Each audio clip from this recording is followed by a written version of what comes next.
recording. Well, hey everybody. Hey, reconciling readers.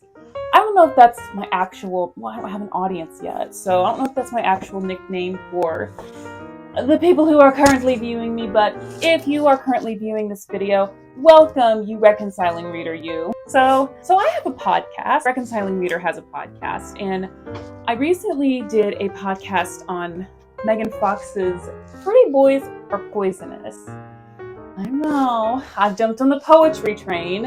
I don't know if it's because there's more celebrity poetry books coming out. I've learned recently that poetry books are good things to read for people who have short attention spans. I think it's a really good little relaxing little bedtime story for, I would say grown-ups, but people of any age can enjoy poetry. There's something so soothing about poetry, regardless of how you feel about poetry.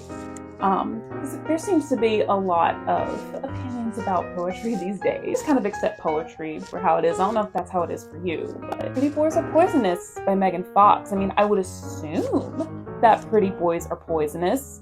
Not that I would know anything about pretty boys, because I've never been involved with one, but I would assume that pretty boys are poisonous. So I'm just gonna believe Megan Fox. I'm gonna believe this. I don't really know that much about Megan Fox. She got her start in the Transformer movies, and she was the crush of every single boy in my high school. And she was on New Girl, one of my favorite shows. I have not seen Jennifer's Body yet.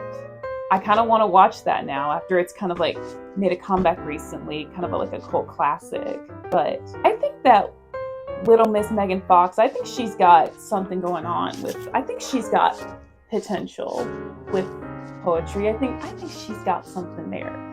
There were some poems that I just kind of felt like I was walking in on a private moment. Like, I don't feel like I'm supposed to be here for this. Should I leave the room? But there were some really good ones in here that I thought, wow, you really got something to say, don't you, girl? I went into this thinking that this was all just going to be about Machine Gun Kelly. Now, I have a theory here. I have a theory about her and Machine Gun Kelly. I truly believe with all of my heart that she's never been in love before Machine Gun Kelly. Because if you keep up, I don't keep up that much with mainstream media these days, at least, but it's like every single story you hear about Megan Fox and Machine Gun Kelly, it's like, oh, they did this, they did that. They're like that.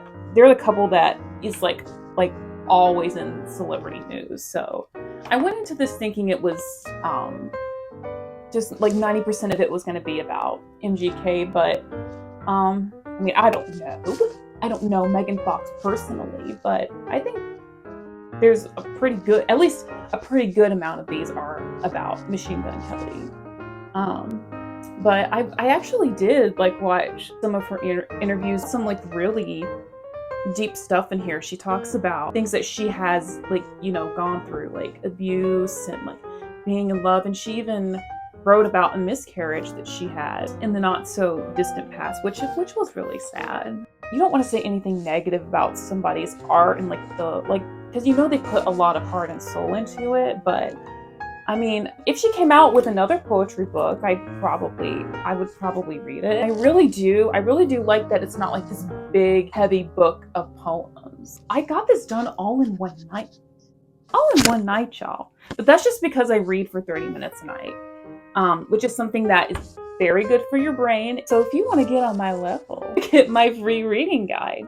I'll link that below. I like to say that poems tell a story all in one page. It's like you're getting the whole experience all just on one dead piece of a tree. I enjoyed my experience. I think that it's reconciling reader friendly, book diva approved. I know I'm gonna get better at this. I guess I should say bye. Bye everybody.